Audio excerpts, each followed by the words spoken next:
Live from New Delhi, you're watching DD India News Hour, India's voice to the world. I'm Ramesh Ramachandran. Coming up in the next hour, Prime Minister Narendra Modi meets business leaders in Cyprus, calls the country a gateway to Europe, says India has a stable polity and clear policies. On day 2 of his visit to Cyprus, Prime Minister Modi to hold talks with President Nikos Christodoulidis in Nicosia. Israel-Iran hostilities continue. The US hopes for a peace deal. Indian students in Iran being moved to safer places as the conflict deepens. France's president visits Greenland, says the European Union agrees that the autonomous territory of Denmark is not to be sold or taken. And the India Meteorological Department issues yellow alert for heavy rain in the western parts of the country. Capital Delhi likely to get respite from heat wave.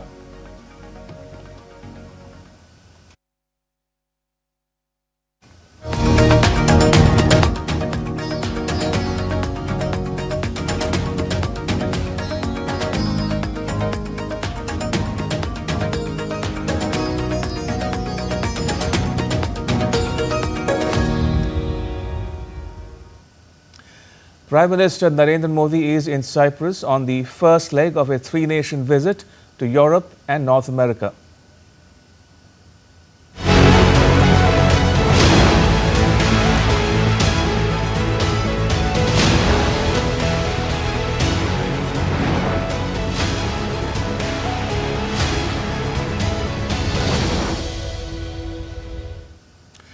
Prime Minister Modi on Sunday participated in a business roundtable in Limassol, a city in Cyprus, with Cypriot President Nikos Christodoulidis, and called for strengthening bilateral cooperation in areas such as trade, investment and defense.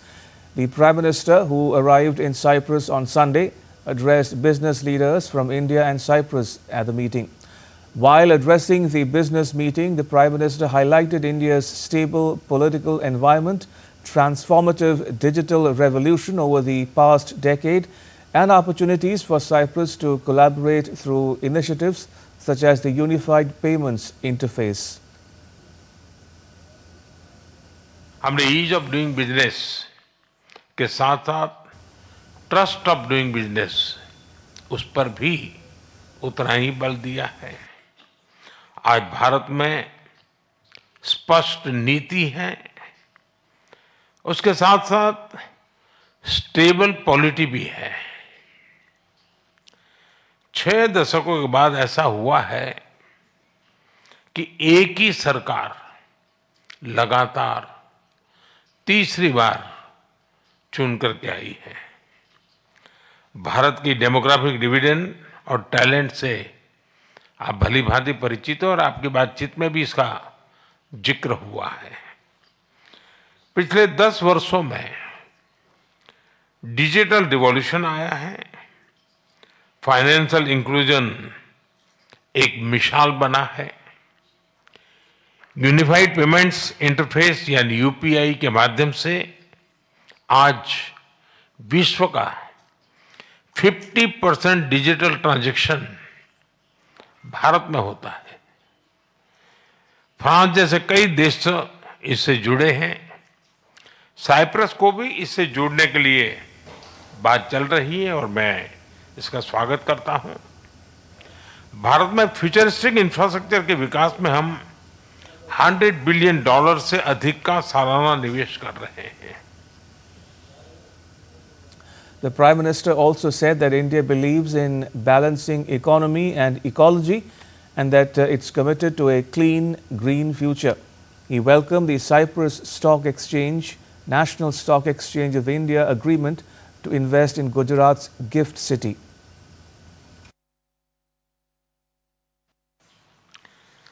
Bharat economy और ecology के balance में विश्वास करता है और उस पर हम प्रतिबद्ध हैं।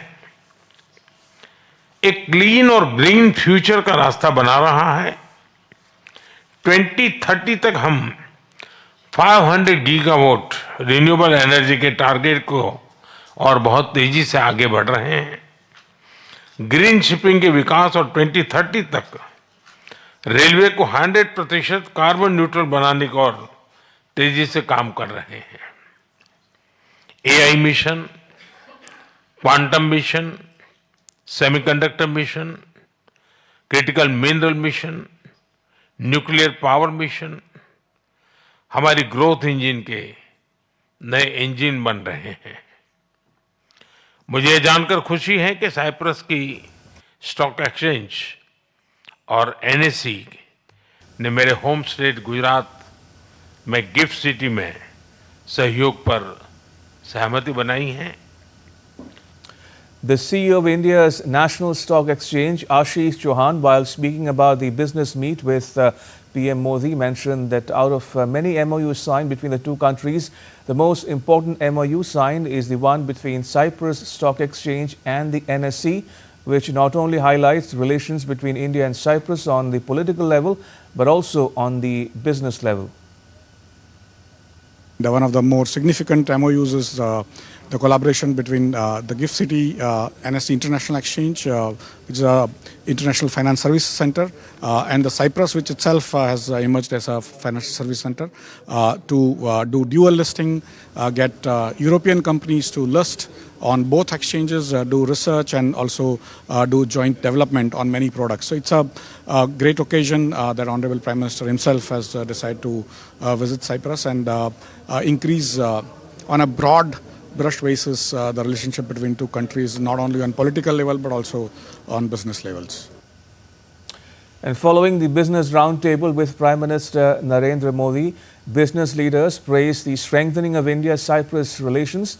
They said the event highlighted the potential for investment and trade between the two countries, with a focus on sectors such as fintech, technology and renewable energy. When you get such political support from the Prime Minister himself, I think that's very exciting. I think we have a very old history that we have with the Hellenic world, between India and Greece and Cyprus, which goes back thousands of years. You know, we've seen coins from Greece which have been discovered in India. We have Indian trade with them. So I think the trade is very ancient, and I think now that we have such a great, I would say, focus and impetus given by our Prime Minister, I think trade and business will only grow and increase. As a bank, we want to promote the idea that Cyprus and Greece could become gateways of Indian companies which want to do business in Europe. We have signed an MOU with NPCI to enable UPI in Cyprus. We have also done the same thing for Greece. And Eurobank is opening a rep office in Mumbai to promote the business between the three countries. We have applied for that in RBI, and hopefully before year end, we should celebrate the opening of our office in Mumbai. We are presenting 32 opportunities for doing trades, and 4 of them are strategic MOUs that have been signed, which will lead to development, capital market, investor interest, benefit both the countries.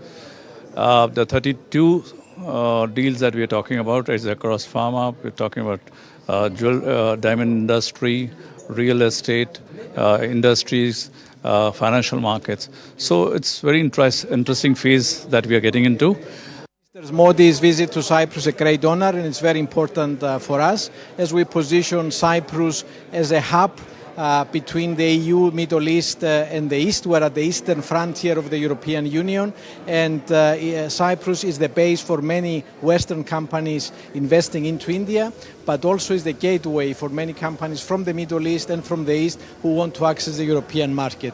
And we want to align ourselves with India's ambitions in this regard.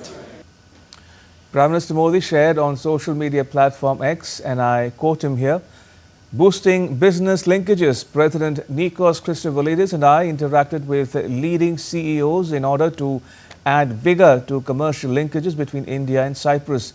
Sectors like innovation, energy, technology and more offer immense potential. I also talked about India's reform trajectory in the last decade," unquote. And my colleague Shubhendu Ghosh now joins us from Cyprus. Shubhendu, how's the visit coming along? What's on the itinerary on day 2? Ramesh, good morning from Nicosia, that's the capital of Cyprus. And in fact, standing just in front of the presidential palace in Nicosia. This is the residence of the president of Cyprus, and this is where the ceremonial welcome for Prime Minister Narendra Modi will take place later today. And there would also be delegation-level talks. This historic venue is going to be a witness to that. Coming to the question, Ramesh, it's a truly historic visit. We've been making that point, sending that point across for over 2 decades. In 23 years, first time an Indian Prime Minister is visiting this Mediterranean island that holds great strategic geographical significance. The diaspora is energized by Prime Minister's presence here. In the beginning, we saw the manner in which President Christodoulides of Cyprus himself in person, which is a huge respect and honor accorded to the visiting dignitary, was present at the airport to receive Prime Minister. These are quite unprecedented scenes when we saw that, and talks volumes about the kind of intimacy that exists between the two countries, both the leaders, the degree of comfort that they share, the degree to which they converge as far as vision for the future is concerned. And that vision for the future is something that these leaders are expected to give shape to today when more formal engagements take place. Yesterday we saw Prime Minister's engagement with the diaspora, with the business community. Today the delegation level talks will take place, and host of areas in focus, Ramesh, as the two leaders sit across the table. And talking about the engagements, Shubhendu, what should one expect from the bilateral talks? As I mentioned, Ramesh, that the two countries, India and Cyprus, look in the same direction in a host of issues of bilateral and multilateral concerns. In bilateral terms, the particular focus is going to be on trade and boosting investment, the beginning of which we already saw in Prime Minister's engagement with this very dynamic and vibrant business community, where business leaders from both India and Cyprus had gathered together. The idea was to really boost the degree of comfort that exists, political comfort that exists between India and Cyprus. The business community should also make full utilization of it. They should be prepared to invest more eagerly in each other's nations and each other's economy. Prime Minister, in the perspective of presenting the India story, spoke about the digital revolution, the transformations that have taken place in the financial markets. And interestingly, a lot of leaders from the financial markets were present in this business meeting, both from India and Cyprus. And UPI could, in fact, if the talks are successful, could in fact be taken up in Cyprus as well. So that sort of connectivity that we talk about, not just IMEC, which is a significant logistics connectivity, but financial connectivity between two close partners could take place. Security is another concern where the two leaders could talk at length. Remember, particularly as far as the sensitive issue of cross-border terrorism is concerned, both the countries look in the same direction.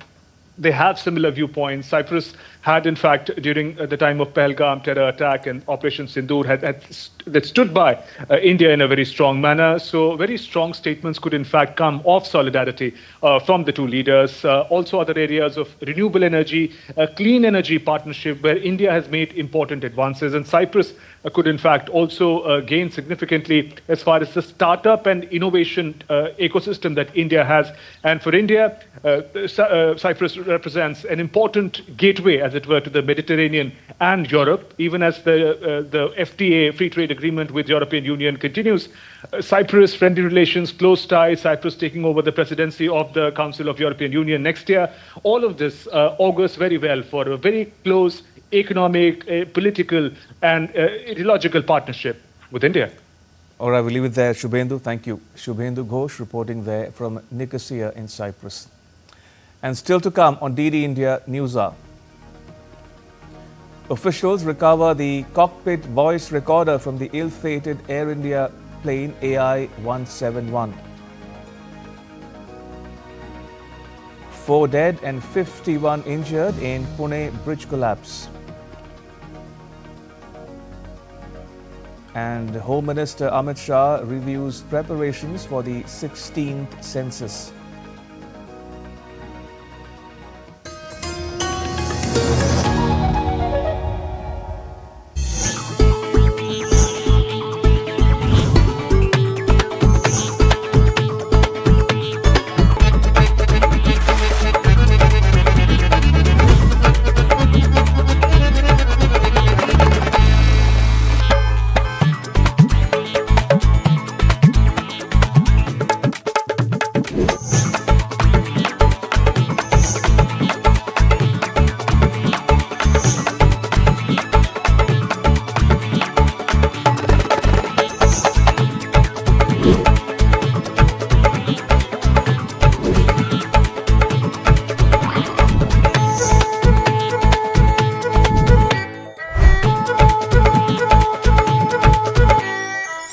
to Jaipur.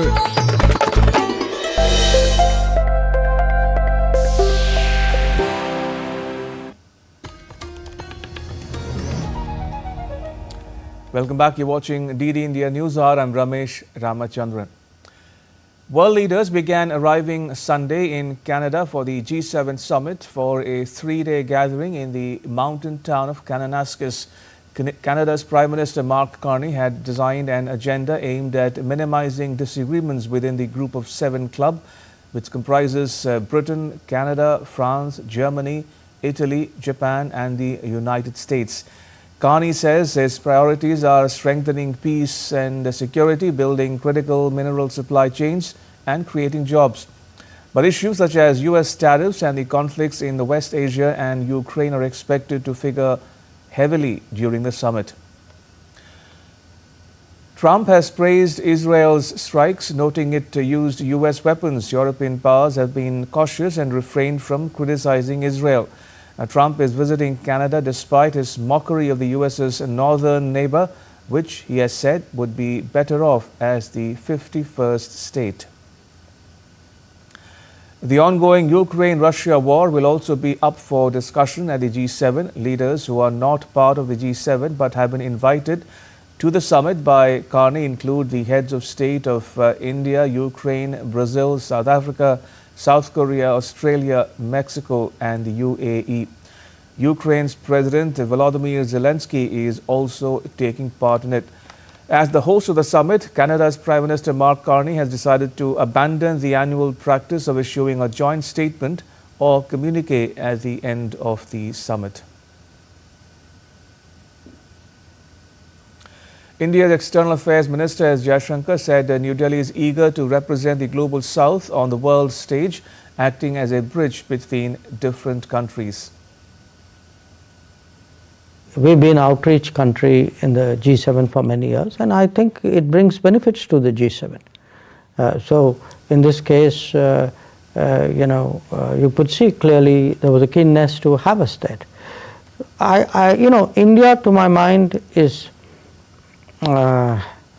got a particular value, especially in recent years, that we have the ability to work with different countries in a way without making any relationship exclusive. In an interview to the news agency AFP, the minister said India had been in favor of direct talks between Russia and Ukraine to end the conflict since 2022. He also said that sanctions such as those against President Vladimir Putin's government did not work. We do believe that there has to be dialogue, there has to be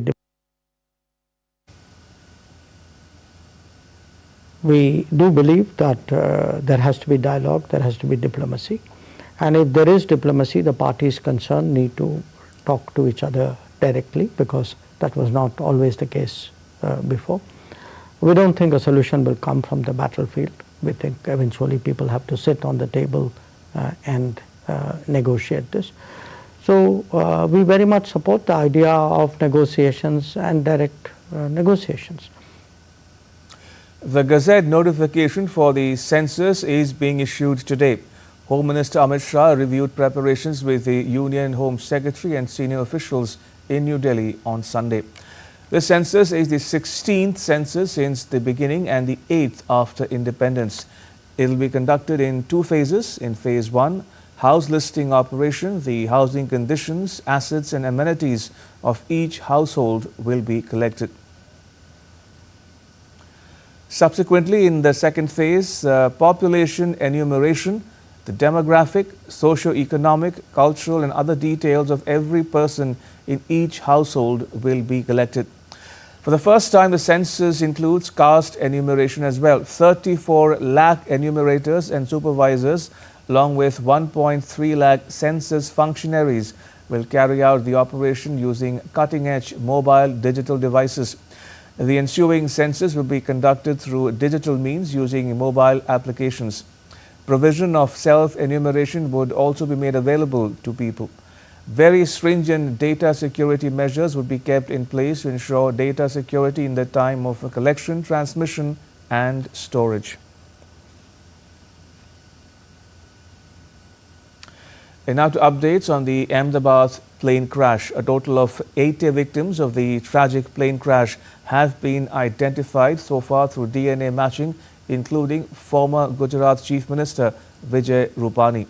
Of these, the bodies of 33 victims have been handed over respectfully to the relatives. The victims whose mortal remains were handed over were from Ahmedabad, Vadodara, Kheda, Botad and other places. A large team of forensic experts have been working to identify bodies of those killed in one of the worst aviation disasters in India by matching the DNA with samples collected from their relatives. The last rites of former Gujarat Chief Minister Vijay Rupani, who lost his life in the tragic plane crash on 12th June, will be performed on Monday. The state funeral of the former Gujarat Chief Minister will be held with full state honours in Rajkot. The state government has also declared a one-day state mourning in his memory. The body of the former Chief Minister was confirmed after DNA testing. And back at the crash site, the Aircraft Accident Investigation Bureau continues recovery and analysis efforts. Principal Secretary to the Prime Minister, Dr. P.K. Mishra, visited the site on Sunday. He was briefed on developments by the Director General of the AAIB. He commended the swift and coordinated efforts of both state and central agencies in managing the crisis. Boeing officials also visited the crash site on Sunday. And moving on to the western Indian state of Maharashtra, where 4 people had died and over 50 were injured when an old narrow bridge over the river Indrayani in Pune district collapsed on Sunday. The Chief Minister Devendra Fadnavis has announced that the state government will provide a financial assistance of 5 lakh rupees to the families of those who lost their lives in the bridge collapse incident. Additionally, the state government will also bear the cost for the medical treatment of the injured. Meanwhile, the damaged section of the bridge had been removed from the river by late night while the search and rescue operations are on. However, the rescue teams are facing the challenge of ongoing rainfall. Further investigation into the cause of the collapse is still ongoing. The bridge, which was around 30 years old, connected nearby villages and was a common route for locals and tourists alike.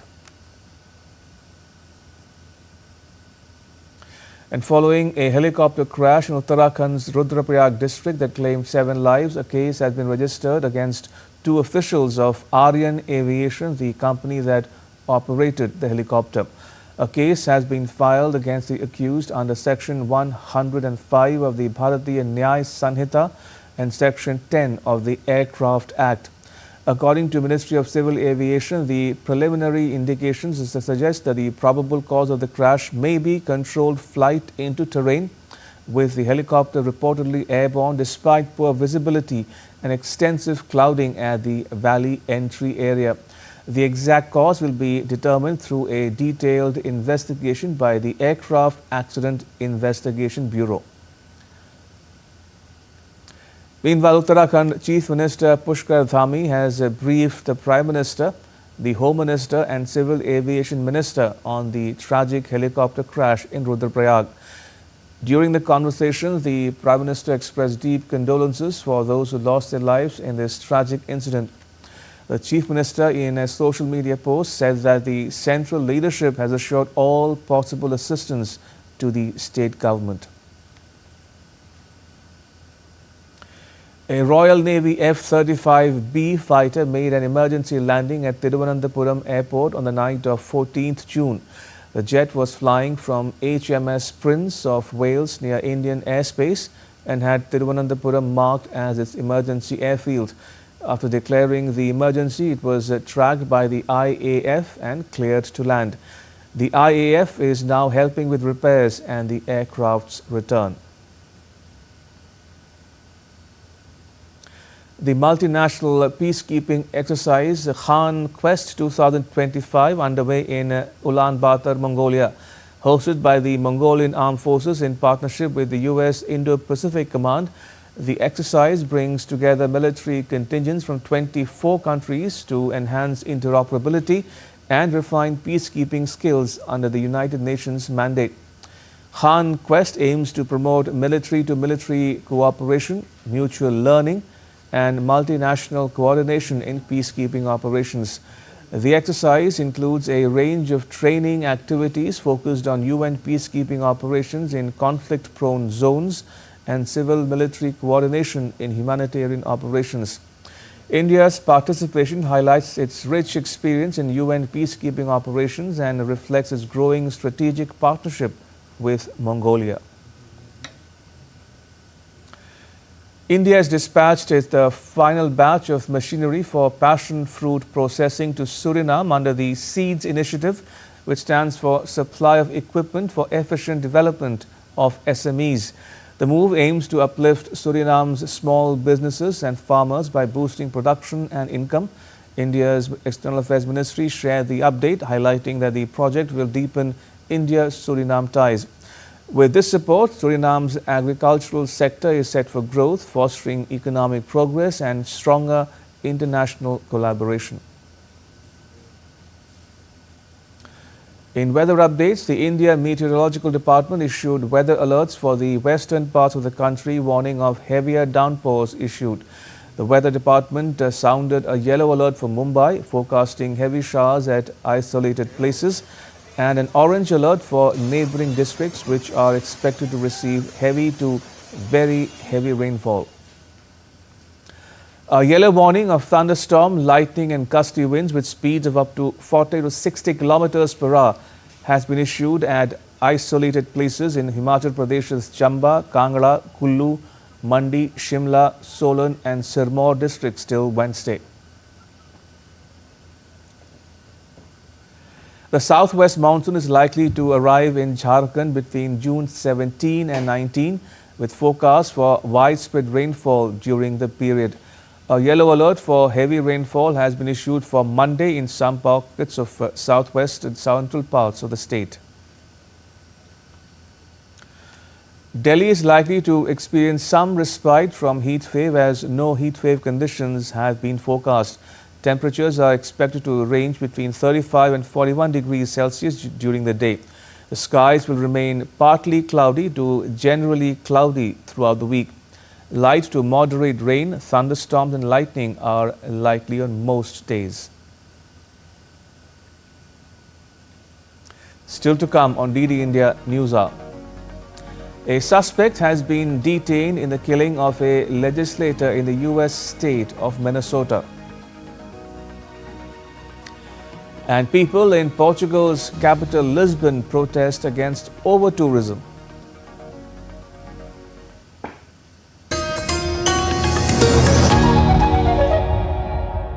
Can the US launch a bombing campaign against Iran? The Philippines vessel suffered structural damage. The saga of child sexual abuse is the United States China's debt trap strategy. Truth is stranger than fiction. But sometimes hard to uncover.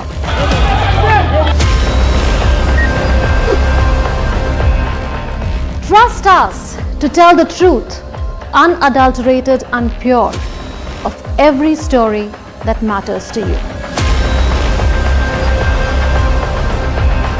Exactly what to save your country. You read between the lines, cut the clutter, and connect the dots to get you the full picture. Watch Connecting the Dots at these times with me, only on DD India.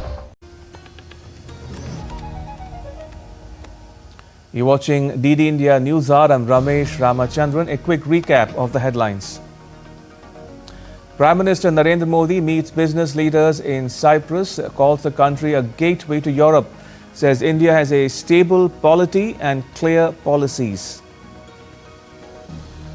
On day 2 of his visit to Cyprus, Prime Minister Modi to hold talks with President Nikos Christovoulidis in Nicosia. Israel-Iran hostilities continue. The US hopes for a peace deal. Indian students in Iran being moved to safer places as the conflict deepens. France's president visits Greenland, says the European Union agrees that the autonomous territory of Denmark is not to be sold or taken. And the India Meteorological Department issues a yellow alert for heavy rain in the western parts of the country. Capital Delhi likely to get respite from heat wave. Updates on West Asia conflict now. The Israeli military said on early Monday that it struck surface-to-surface missile sites in Iran, its latest move in 3 days of escalating conflict between the rival powers. Earlier, Iran launched a new barrage at Israel on Sunday evening with an explosion seen in the coastal city of Haifa. Israel said it began another series of strikes on military targets across Iran amid international pleas for diplomacy and de-escalation. Air warning sirens were activated in multiple areas across northern, southern and central Israel, as well as in the occupied Golan Heights, sending residents to shelters. Loud explosions were heard in Tel Aviv and other cities also. The current escalation was triggered by Israel's deadly surprise strike targeting nuclear facilities across Iran on Friday. The attack killed dozens of senior military officials, nuclear scientists and civilians in Iran and triggered retaliatory missile and drone attacks in Israel.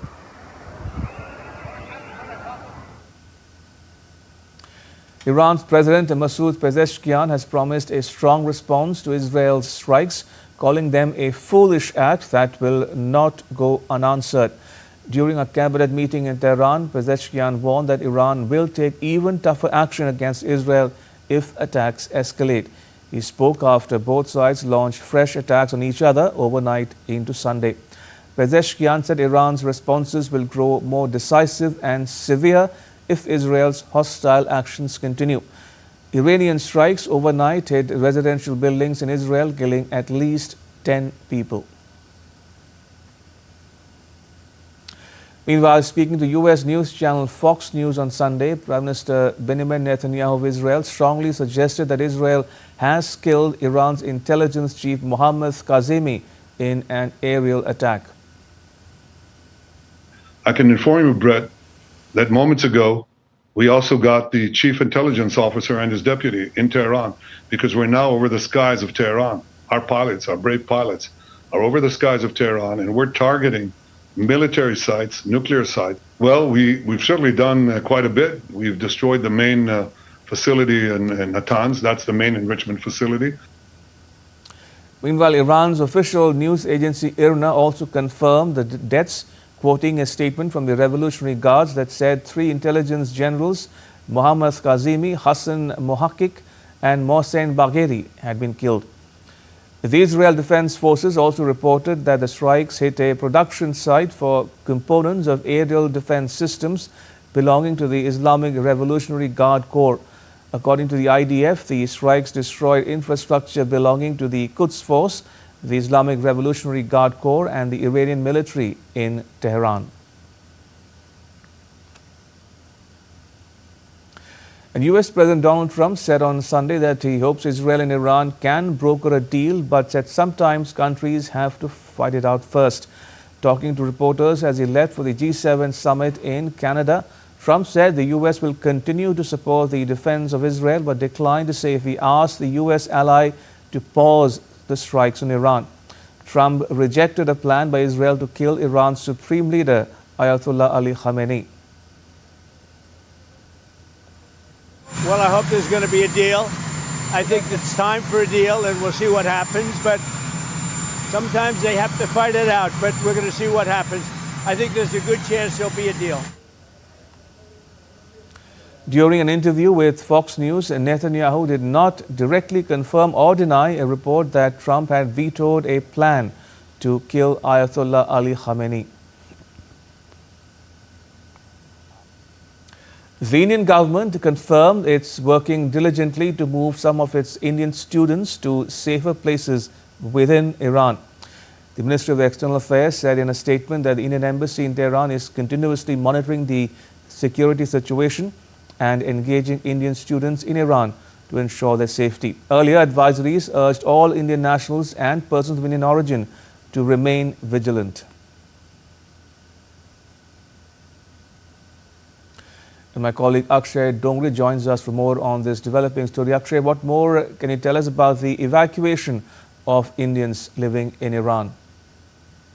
Well, so far, the measures that are being implemented on the ground are limited, Ramesh, because as far as the assessment is concerned about the entire situation, that is still being done. The first and foremost priority for the embassy officials as well as the Indian Foreign Ministry, External Affairs Ministry, is to ensure safeguarding the students who do not have families there, who do not have any other measure to safeguard themselves. So that becomes the first priority, that the students who are living in colleges or universities or other institutions or anywhere across the country, they have to be safeguarded because they do not have families there. They may or may not have support from the diaspora members at large, and them being students may not know everything about how to safeguard themselves when it comes to the foreign country.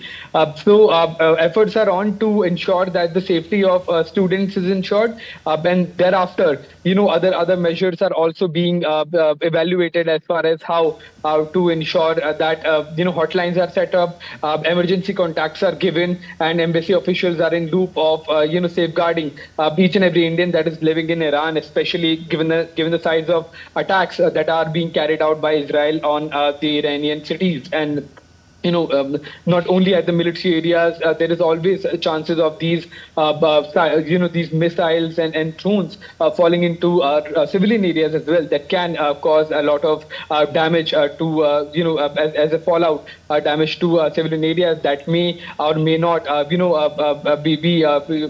in the areas where, Indian diaspora is also living. While certain measures have been implemented, an entire measure and an entire system is being set up on the ground to ensure that anybody who is distressed can get immediate relief by the embassy officials who are on standby, who are on alert, and all the measures to ensure that not only safeguarding of these citizens, but also if need arises, evacuation is carried out at a speedy pace. Every eye is on the situation that is evolving still, but the embassy officials have already started to roll out their measures for security for the people who are living in Iran.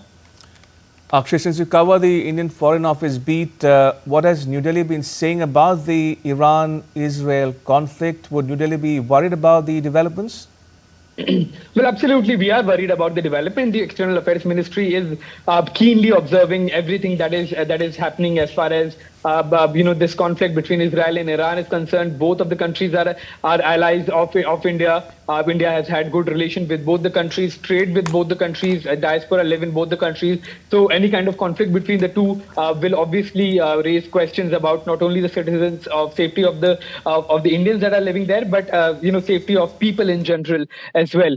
So India has urged both the countries to return to the dialogue and diplomacy table, have negotiation, have discussion over what can be done to ensure that the human lives are not in a way impacted because of the fallout. The kind of incidents that we are seeing, the kind of attacks that we are seeing is quite concerning, because it not only destabilizes the region but the entire world. But especially when you talk about the oil supplies, when you talk about the crude oil prices, everything is distressed given the fact that the escalation is taking place consistently and there is no signs that it is going to come down anytime soon. Akshay, stay on. I want you to weigh in on news that is just coming in as we speak. Iran's President Pezeshkian has said that we are not seeking war. We did not initiate the war. He says we have a right to nuclear energy and research and will not let anyone take that away from us. And he goes on to say Tehran does not seek a nuclear weapon. Akshay. Well, this has been the position of the Iranian regime as far as their own nuclear developments are concerned. They have been saying that the research and the kind of nuclear programs that are being carried out are not for a bomb. They are for energy purpose. They are for peaceful purposes. However, Israel still remains it is still suspecting a foul play as far as these claims are concerned. Israel claims that even if one country in the Middle East gets their hand on nuclear weapons, it is going to launch a nuclear race, an arms race within the West Asian countries. That every country will try to procure a nuclear weapon, and that is going to be catastrophic if it falls in the wrong hands as far as the nuclear technology and nuclear weapons are concerned. So it's not just developing a bomb; it can also lead to nuclear disaster. It can also lead to dirty bombs that use not the exact particles of uranium or other kind of nuclear fuels. They can also use the leftover of it to create catastrophe anywhere that they want. So everything that has to do with the nuclear program has to be done under a lot of scrutiny. But now we are getting reports that Iran is walking out of IAEA. It will not be allowing any kind of inspections. Now the statement that is coming in is also giving one more hint that Iran will not stop pursuing their nuclear ambitions because the kind of statement that says that Iran has all the right to nuclear energy is only going to show that the nuclear programs in Iran are going to continue. But the statement that has come in just now is also a big sign that Iran may be seeking help from other countries in developing and safeguarding its nuclear sites as well as nuclear programs. The statement is not going to be taken well with the Israeli regime, Israeli government, and what we are seeing and the kind of statements that are coming in, especially regarding the nuclear programs. But this conflict may very well continue for the next several days now. Right, Akshay, thank you for that update. Just to recap the news coming in, Iran's President Masoud Pezeshkian has made some remarks. He has warned that Iran is not seeking a war. It did not initiate it. He says Iran has a right to nuclear energy and research, and it won't let anyone take that away from it. He also says, and I'm paraphrasing him here, Tehran does not seek a nuclear weapon. Right, moving on to some other news now. France's President Emmanuel Macron has warned that Greenland is not to be sold nor to be taken during his official visit to the autonomous Danish territory coveted by US President Donald Trump. Macron visited a Danish military frigate and surveyed the impact of climate change on a Greenlandic glacier with scientists from a climate research center. Macron strongly opposed Donald Trump's idea of taking over Greenland. In a press conference alongside Denmark's Prime Minister Mette Frederiksen and Greenland's Prime Minister Jens Frederik Nielsen, Macron says the island was threatened by predatory ambition and that its situation was a wake-up call for all Europeans. Macron is the first foreign leader to visit Greenland since Trump's explicit threats to get the island and was invited by the Prime Ministers of Greenland and Denmark.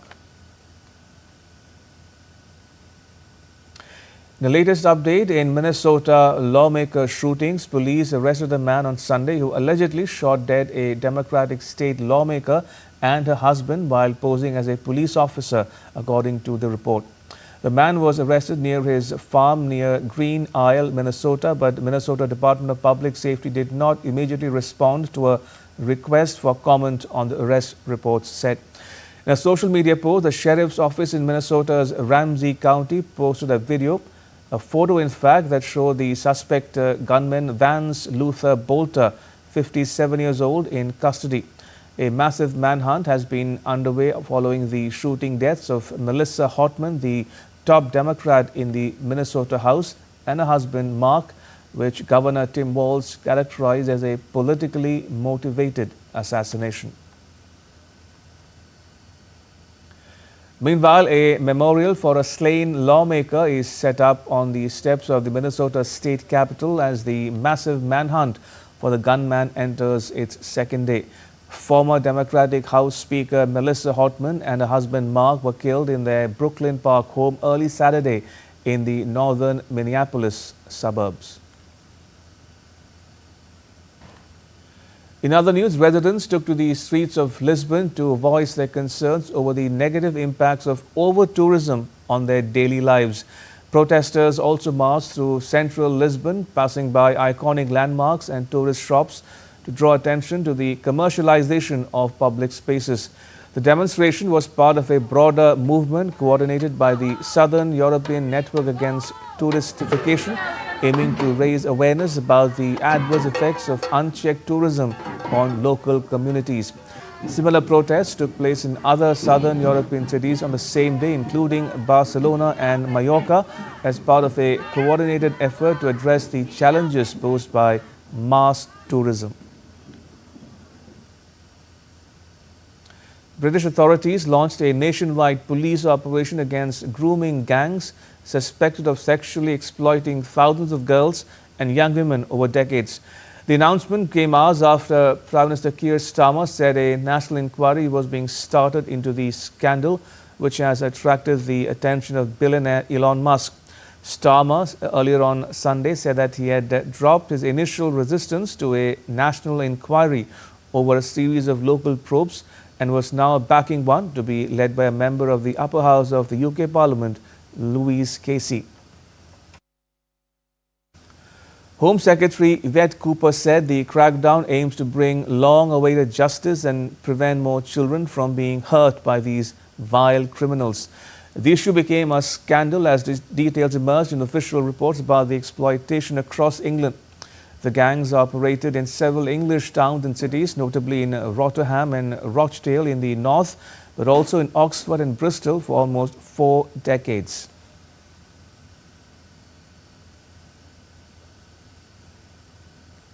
Right, time for a short break. Keep watching DD India.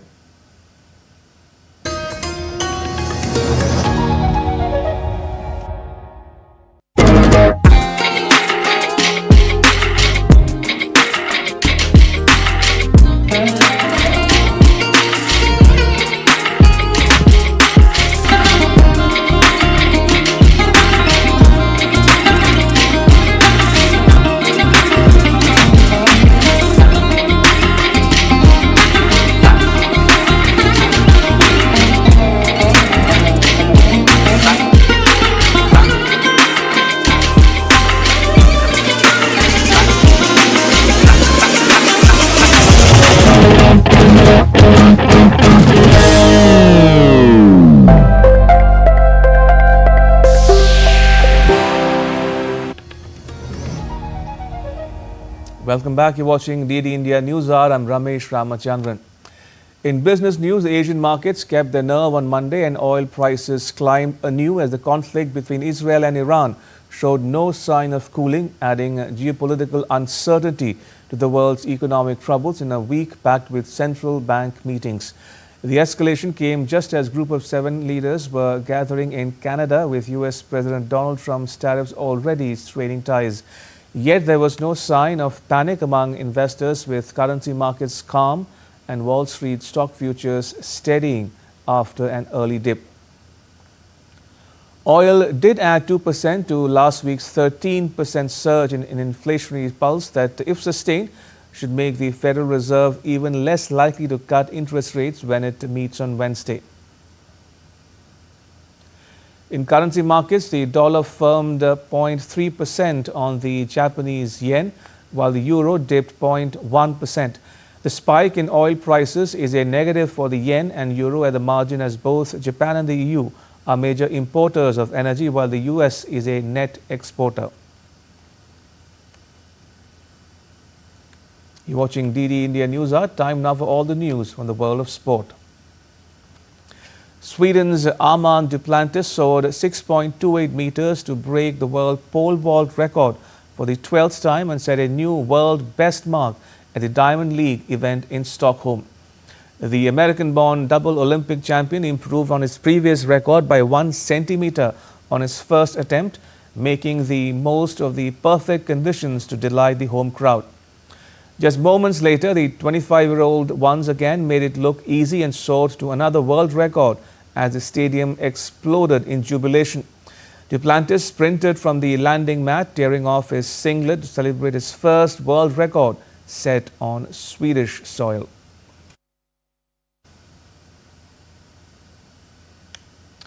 In table tennis, U Mumbai clinched their first ever Ultimate Table Tennis League title with a dominant 8-4 win over Jaipur Patriots in the final on Sunday.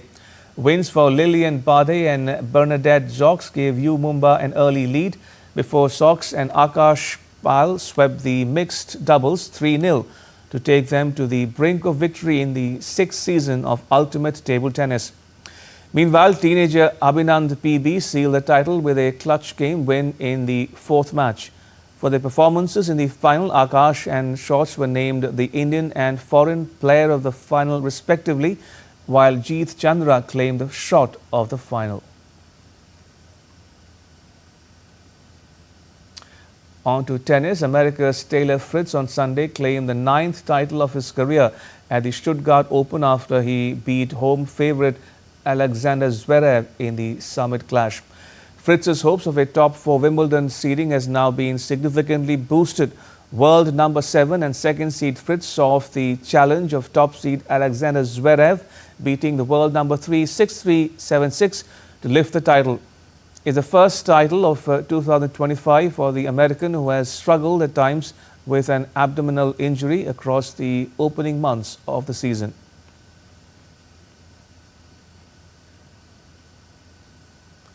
India midfielder Manpreet Singh on Sunday became the only second Indian hockey player to don the international cap for the 400th time. Manpreet achieved the milestone when he took the field for the Hockey Pro League match against Australia, adding his name to an elite list of legends who have graced the world stage with unwavering consistency and heart.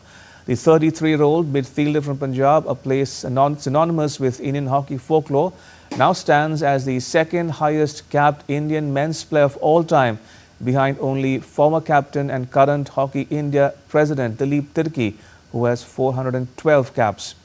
Manpreet received a guard of honour and a signed shirt from the Australian squad after the match ended in a 2-3 defeat for India.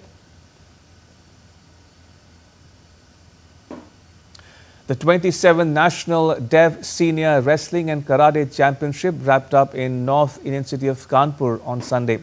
The closing ceremony was graced by Dr. Sandeep Pandey, Principal Vipin Kaushik, Head of Sports Department Vipin Parmar and other dignitaries. Maharashtra topped the points tables with an impressive 54 points, followed by Haryana in second place with 43 points. Rajasthan and Uttar Pradesh secured third and fourth positions, each with 31 points. And that's all for this edition of DD India News Hour. Let us know your thoughts on the news of the day. You can get the latest news and updates on the DD India mobile app. It's available on both Android and iOS platforms. Scan the QR code that is now on your screen to download it. And we'll be back with more news as it breaks here on DD India. I'm Ramesh Ramachandran. From all of us here in New Delhi, thanks for watching DD India News Hour.